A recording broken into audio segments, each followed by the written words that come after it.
Hello everyone. Today we are going to discuss about a very important topic, that is stroke. Stroke basically, what is stroke?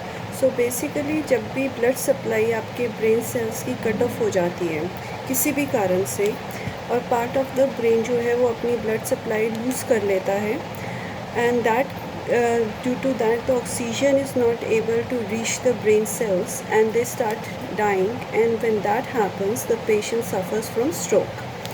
Now stroke के signs क्या होते हैं? How can we see? अगर आपके घर में किसी को stroke का problem आता है तो how can you recognize that it is a stroke?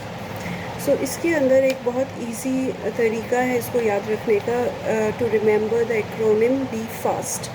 इसका मतलब होता है बी से सडन लॉस ऑफ बैलेंस। जो पेशेंट है उसका बैलेंस लूज़ होना शुरू हो जाएगा अगर उसको स्ट्रोक का प्रॉब्लम हुआ है। उसकी विज़न में प्रॉब्लम आने लग जाएगी, यानी कि दोनों आइज़ में या तो उसको ब्लडिंग विज़न होगी या फिर डिप्लोमिया और डबल विज़न की शिकायत होगी। इसके अलावा उसको पेशेंट को अगर आप स्माइल करने को कहेंगे तो उसका जो एक साइड ऑफ द फेस है, यानी कि उसका मसल जॉ या फेस का एक साइड ड्रूप करेगा, जो कि एक साइन है पैरालिसिस या मसल वीकनेस का।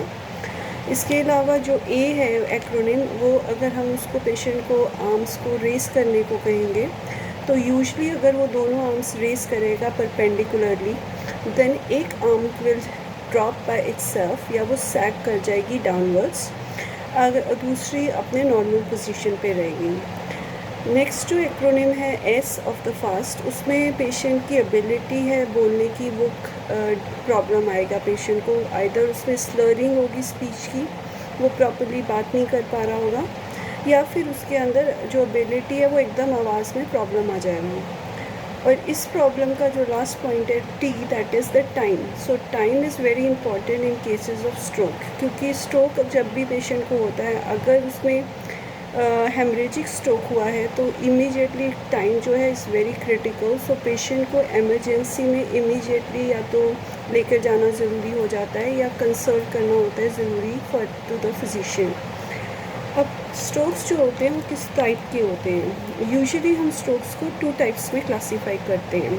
सो जो first one is that is the ischaemic stroke, and the second one is the hemorrhagic stroke, and there is a third variety which is the transient ischemic stroke, which is basically a mini stroke.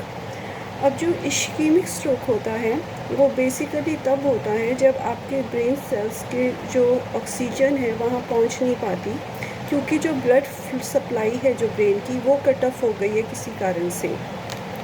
अब ये कारण कई हो सकते हैं, blockage of the blood vessels हो सकते हैं ब्रेन के, और इसको हम फर्दर सब क्लासीफाई करते हैं 3 और 4 क्लासिफिकेशंस में। सो अगर तो पेशेंट के किसी ब्रेन के ब्लड वेसल में कोई ब्लड क्लॉट हो गया है, ये किसी भी कारण से हो सकता है, जैसे कि कोई इंजरी हो गई, कोई सीवियर एक्सीडेंट हो गया, या किसी के हेड पे ज़ोर से कुछ मार दिया जाए और उसके कारण ब्लड वेसल की रप्चरिंग हो जाए, तो ब्लड क्लॉट जो फॉर्मेशन होगा उसको हम थ्रोम्बोसिस कहते हैं, और इसके कारण ये स्ट्रोक हो सकता है। ये सडन होगा और इमीडिएटली पेशेंट के सिम्टम्स डेवलप हो जाएंगे।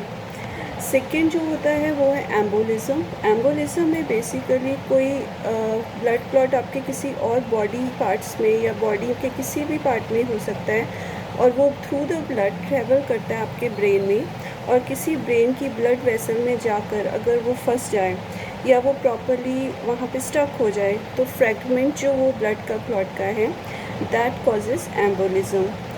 थर्ड जो होता है कॉज वो है लैक्यूनल स्ट्रोक, जिसके अंदर की जो स्मॉल ब्लड वेसल्स हैं ब्रेन की, उसमें ब्लड ब्लॉकेज आ जाती है। अब ये क्यों होता है? ये बेसिकली 3 कारणों से देखा जाता है।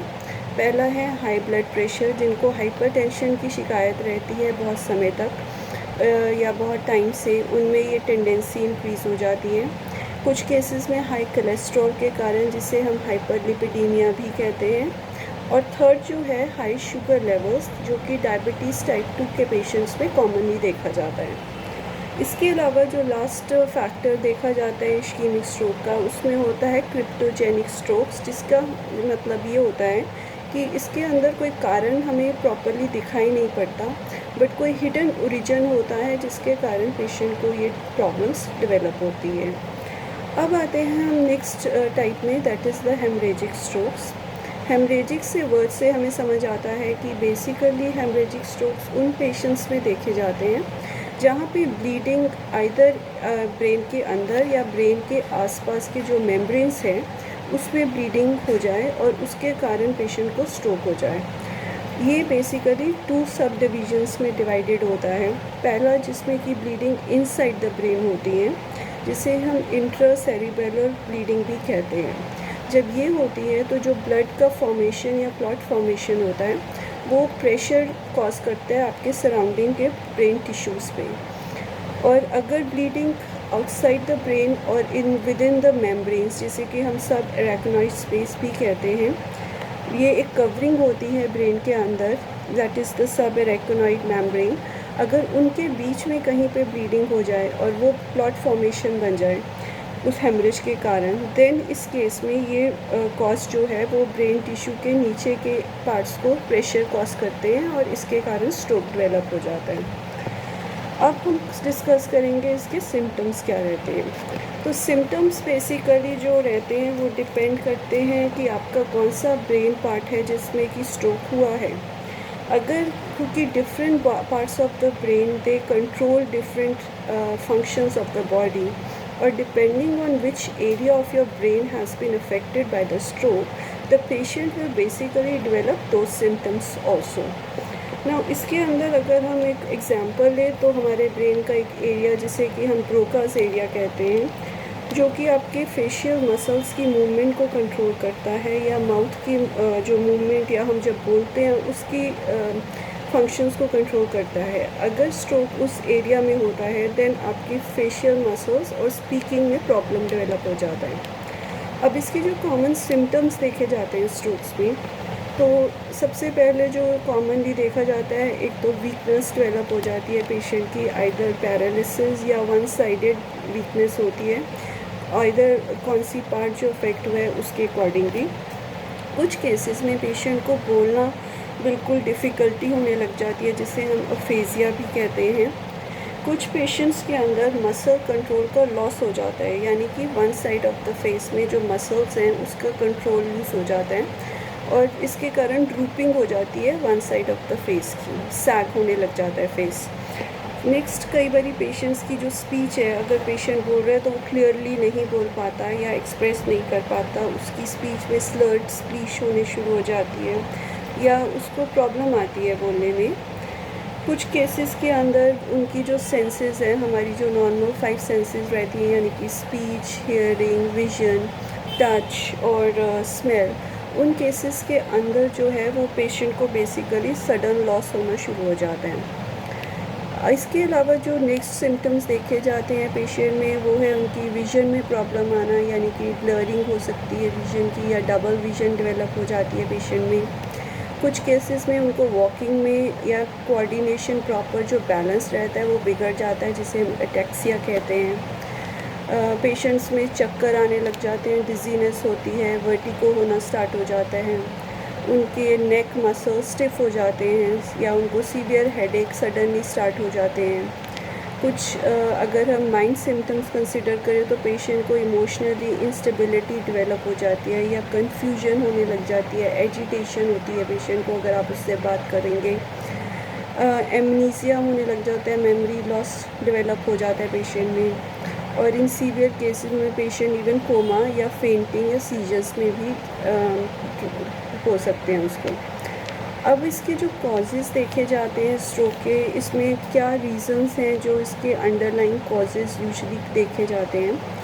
तो मोस्टली जो हेमरेजिक स्ट्रोक्स होते हैं उसमें, जैसे कि हमने पहले डिस्कस किया, हाई ब्लड प्रेशर हो गया, हाई कोलेस्ट्रॉल लेवल्स हो गए, ब्रेन में एन्यूरिज्म्स हो जाएं, अगर ब्रेन का कोई कैंसर या ट्यूमर हो, या फिर कोई ब्लड वेसल्स की कोई डिज़ीज़ हो जाए ब्रेन के, तो उन केसेस में ये हेमरेजिक स्ट्रोक्स को कॉज कर सकता है। नेक्स्ट जो कॉजेज़ देखे जाते हैं, जैसे कि इन केस ऑफ इश्कीमिक स्ट्रोक्स में, तो उसमें खास करके एथरोस्क्लेरोसिस, जिसे हम hardening of the blood vessels भी कहते हैं, क्लॉटिंग के डिसऑर्डर्स अगर ब्लड के कुछ हैं, या कोई हार्ट की इश्यूज़ हैं जैसे कि एट्रियल और वेंट्रिकुलर फिब्रिलेशन और सेप्टल डिफेक्ट्स अगर हार्ट के कुछ रह जाते हैं, उन केसेस के अंदर भी ये स्ट्रोक्स लेटर ऑन डेवलप हो सकते हैं। अब हम कैसे डायग्नोस करेंगे या डिसाइड करेंगे कि पेशेंट को स्ट्रोक हुआ है। इसके अंदर जो बेसिक डायग्नोसिस है वो usually through computed tomography which is also known as CT scan that is done. ECG कर सकते हैं और EEG कर सकते हैं, that is the electrocardiograms. Then MRIs are done to see कहाँ पे ब्लड क्लॉटिंग हुआ है या कौन सी ब्लड वेसल्स रप्चर हुई हैं। So these are some of the tests that are usually done to confirm the diagnosis of stroke. Besides these, also there are blood tests that are done to confirm the diagnosis. अब हम चलते हैं इसकी management के बारे में। तो management के अंदर यूजुअली जो ट्रीटमेंट रहता है in case of homeopathy, that depends upon what the patient symptoms are and how they have developed. अगर हम पेशेंट की हिस्ट्री लें और पेशेंट में कोई फियर हो, फ्राइट हो या कोई किसी तरह की भी कोई एंजाइटी रहे, पेशेंट मेंटली बहुत एजिटेटेड और रेस्टलेस हो और उसे हर वक्त यही डर लगता रहे कि मैं अब मर जाऊंगा या मुझे कोई तक प्रॉब्लम आ रही है, तो इस तरह के जो केसेस होते हैं उसमें एक्वानाइट जो है इनिशियल स्टेज में बहुत ही अच्छा वर्क करती है। उसके बाद जो नेक्स्ट है डिज़ीज़ में वो है आर्निका। ना arnica is a very good anti haemorrhagic remedy. So उन केसेस में जहाँ पे एपोप्लेक्सी हुआ है उन केसेस में arnica is a very good medicine.